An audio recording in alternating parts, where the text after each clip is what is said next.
When it comes to suffering through a news assignment, Jason Nathanson is right up there with Elizabeth Taylor. He's a dedicated journalist. Poor Jason is sitting there standing on the red carpet in that frigid 57-degree weather in Los Angeles, California. Jason, who are you wearing?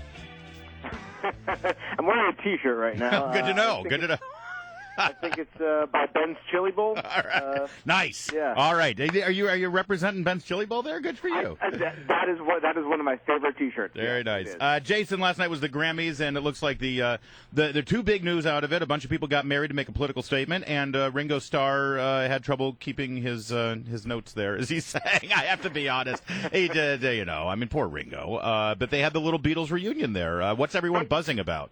They did, and the Ringo, first of all, it was one of the worst-kept secrets that Paul McCartney and Ringo Starr would kind of get back together. And then when they do get back together, they do a new Paul McCartney song. And now, it wasn't the worst song in the world, and his new stuff is kind of Beatles-esque, but you wanted a Beatles song from them, right? I mean, you see that. And you kind of feel, now I know they're saving it for some big, Beatles reunion 50th anniversary Ed Sullivan thing that they're taping today. I understand that, but this is the Grammys, and when you get the Beatles back together, we want to see the Beatles. Let's let everyone hear that. This is Queenie I, which is Paul McCartney's latest song. This is Ringo Starr on drums, Paul McCartney on vocals. So that in the end it turned out that I had to do it by myself. Life's a game, life's a riches, Yeah, it's hardly When I'm 73, is it? Yeah.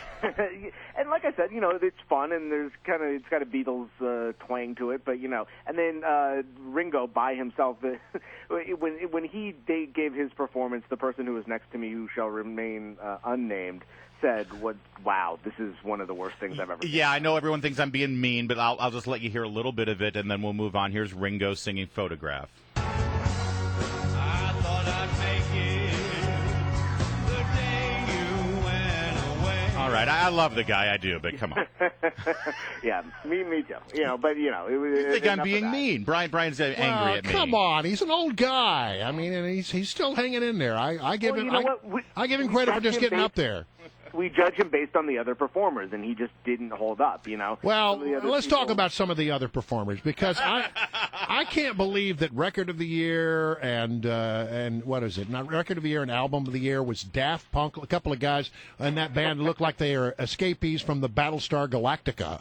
Yeah, they go up there, and their whole thing is that they wear these robot heads, and you would think maybe for the Grammys they would get up there and not wear the robot heads and, give a nice acceptance speech.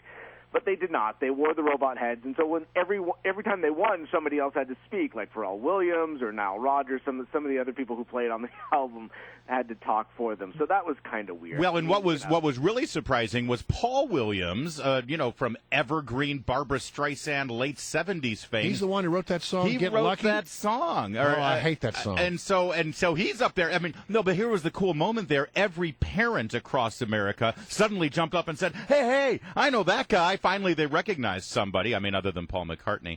He had a great line about something about, finally I get sober and two guys in robot heads come and ask me to do an album.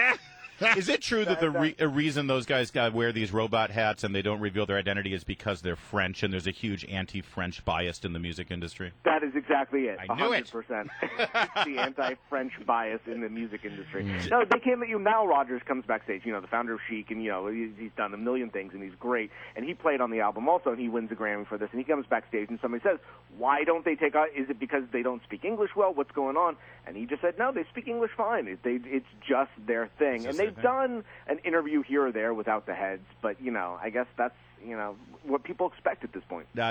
Jason Nathan's our guest, ABC News entertainment reporter out there in L.A., reporting on the Grammy. What, it's 3 a.m. out there. That's kind of fun. It is. Yes, thanks for pointing that out. So the red, everyone talks about what people were wearing. Everyone always comes in outlandish outfits to the Grammys, and apparently Beyonce's dress got a lot of attention on Twitter. People were saying that she looked like she was wearing her grandmother's doily. Is that the consensus there in the crowd? I just thought she looked like she had just gotten out of the shower when she did her performance with Jay-Z. I wasn't really paying attention to what she was wearing or what she wasn't wearing. It was kind of skimpy, actually. And I kind of like that. But to see her and Jay-Z, at this point in their careers, they're parents, so I don't want to see them try to get all sexy with each other on stage, and that's what they were doing. Just kind of, move into the next phase, the non-sexy phase, because you have a kid now, so, Well, it's all Wilson was talking about this morning was the country western. Well, you had Willie and Chris Christopherson and Merle Haggard. signed 3 country legends. And Blake Shelton. Blake Shelton was there, yeah. And he's a modern-day country legend. You know, if you want to look at the country stuff, for me, my favorite by far was Casey Musgraves. She won Best Country Album. She's, you know, the new Taylor Swift, I guess, and she wore the shortest skirt I've ever seen with these light-up cowboy boots. Man, I sort of like that. That beats the hell out of Chris Christopherson. Here's Casey Musgrave accepting her award. Oh, my goodness. Oh, my God, I can't even, but I got to make a record that I poured myself into, and I'm so proud of, and I couldn't ask for 2 better co-producers, Luke Laird and Shane McAnally. This is why they sing and not speak. That's right. You know, yeah, that's not the kindest cut, I guess, to make her seem cool, but trust me, she came backstage with that dress and nobody was complaining. All right, so Jason Nathanson, it seemed like a lot of people were buzzing about Madonna and Macklemore and this whole everyone getting married on stage with Queen Latifah officiating. Now, how is Queen Latifah? I mean, I understand she's royalty, but she's actually allowed to officiate a wedding? I guess we never really got to the bottom of that backstage, and I think she said that it was official, and she, you know, either signed an online or passed an online test, or maybe she has some other powers, you know, vested by her in her, whatever. So, in her queenness. You know, at the end, I guess it doesn't really matter. It's all about the symbolism of the thing, anyway, right? And that's what they got across. And, right. While singing the song "Same Love," which is about same-sex marriage, there on the Grammys. But you know, the Grammys they've tried to sort of be the boring award show in the music industry. I mean, they're sort of treading into controversy with this one. Yeah, I mean, and I think that's something that they go for. They go for these big moments, right? So you put Madonna with Macklemore and Ryan Lewis, with Queen Latifah, then you marry 33 couples, and I think the symbolism there is that 33 states ban gay marriage, so that's why they went 33 couples. I see. Yeah, see? Wow. Thanks for connecting those dots. All right, and then did you get to the bottom of Farrell's hat? Was that really a cross what was promotion up with that Smokey Arby's, Bear his hat? giant hat?